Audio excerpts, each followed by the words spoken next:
So I've been praying. I've been playing music for like 20 years, and there have been so many times on my music journey where I just wanted to quit because I didn't feel like I was good enough.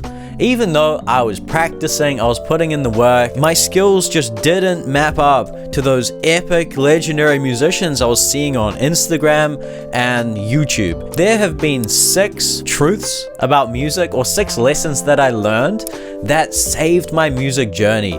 And I am still pursuing music, and thankfully I am still somewhat sane, okay?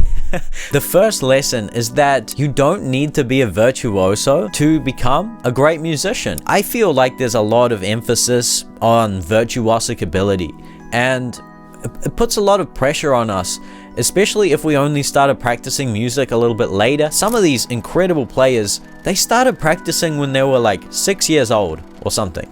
And so, of course, they have this incredible virtuosic ability. Now, we are able to develop that. It takes a lot of work and a lot of practice, but for most of us, I just don't think that level of skill, you know the level of skill I'm talking about, right? It just seems, for me at least, completely off the cards, and it was a bit depressing to accept that. However, what I learned is that it's not even that important. Yes, it's epic and legendary. It opens up a lot of doors, and you do need to develop skill on your instrument. It's a craft. You need to practice it and hone the craft, of course. But technical ability is only one element of musicality, and there are so many other elements of musicality that we can develop. So I want to show you something, okay? So on the screen now is something I've recently created called the RPG Maestro Playbook, and this is a skill system that I created. So I've turned it into a bit of a video game, and because of that, it's allowed me to look at the skills that we can develop as a musician in 4 different categories. Now, my theory here is that technical ability is only like combat skills. It's only 1/4 of this skill stack system, right? You don't even need to focus on combat if you don't want to. You can focus on these other skills, and you can go very far with your music. For example, the storytelling skill is such an overpowered skill, right? Another really important skill is performance, and then, for example, tone. And if you want to be a successful artist, developing your branding skill,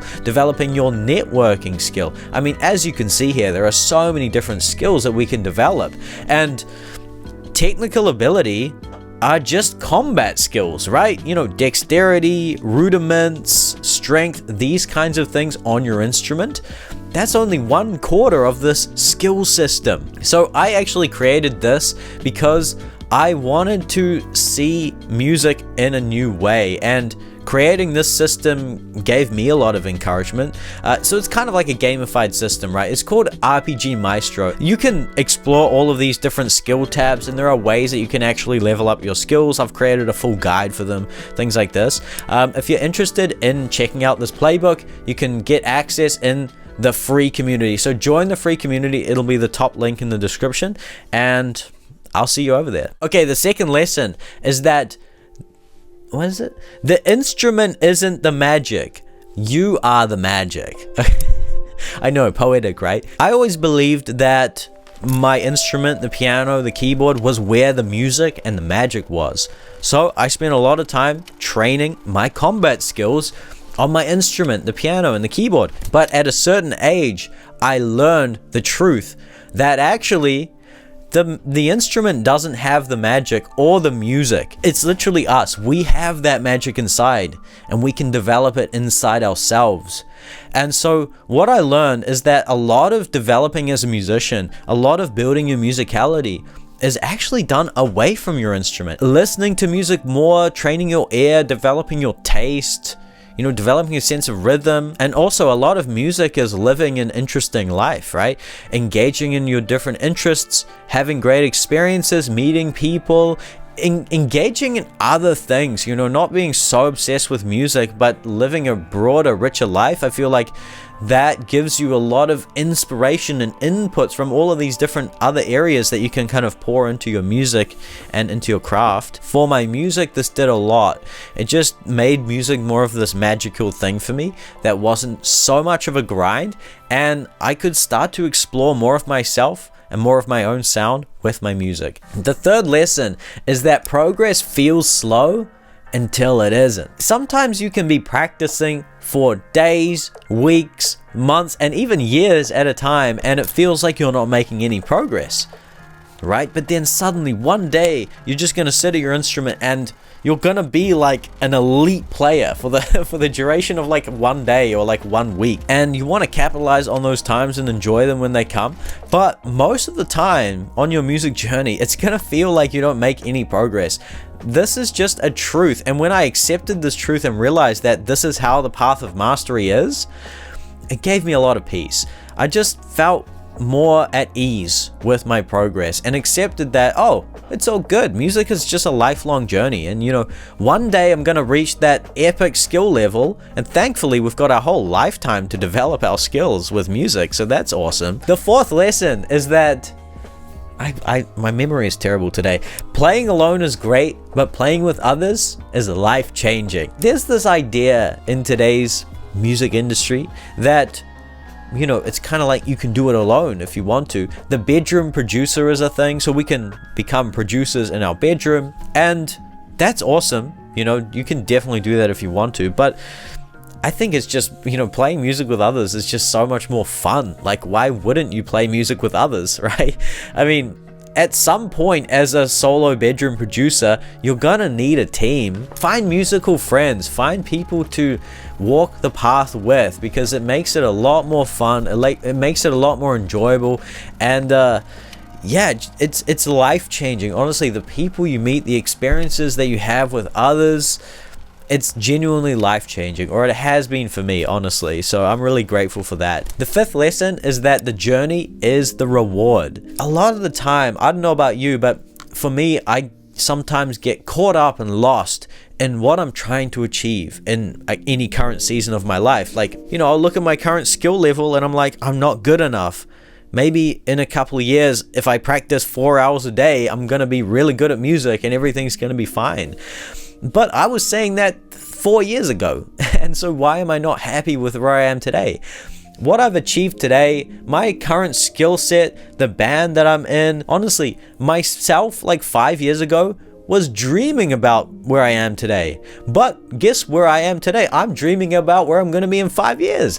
And so it's like, why can't I just accept and be happy and grateful for where I am today, what I have achieved, my current skill set, what I am working on, my current projects? This is all beautiful stuff. Okay, so the more that you can just, slow down and just appreciate the journey, I think it's going to bring a lot more peace, happiness, and contentment. And you're going to realize that as you are today, you're good enough. And the sixth and final lesson that I learned is that music is an ecosystem, and there are so many different roles to play within this ecosystem, and every single role is just as important as every other role. And so I always place too much of an emphasis on the role of instrumentalist, right? That's kind of like the main role that most people play in this game of music, in this ecosystem. But what about the scholars who studied music so that we can learn it? What about the educators who taught us? That's so important, right? Without the educators, we wouldn't have learned music. What about the engineers who engineer the live performance? What about the producers? What about the technicians who do all of the techie stuff? Like, I'm terrible with tech. I'd be hopeless without the technicians. And so those are just a couple of the classes, the roles that need to be fulfilled in the ecosystem of music. I accepted the fact that I'm not going to be like the best instrumentalist in the world, and that's fine. There are so many other ways that I can forge a path in music, and you can forge a path in music, because there are so many roles to fulfill, and each role is as important as the other. And by walking this path and engaging in these other roles that we can play, it's like we are still contributing to music and what music is for people. And so we can still show up and have purpose. And that's why I'm so just obsessed with growing this YouTube channel and promoting RPG Maestro, right? So one of the main roles I play now is educator. I've created a whole a music education system that's like gamified. That's just the original thing I've created, because I've accepted that I'm not gonna be this legendary instrumentalist. Yeah, I'm gonna get pretty good at the keys and at the drums and the different music that I actually play, but in terms of forging a path for myself and creating a career and finding my own niche and lane and stuff, I mean, there's just so... Whoa! That dinner just about came up. Okay. I didn't even know. I was on a rant there. I lost my train of thought. But essentially, I've created the whole class system for the game of music, okay? And it's in the RPG Maestro playbook again. So, yeah, if you're interested in that, definitely check it out. But yeah, that's the end of the video. Those are 6 lessons that I learned that helped me. And hopefully they help you as well. So, that's it. Thanks for watching. Good luck. Have fun, vibe and subscribe, and I'll see you in the next one. Peace.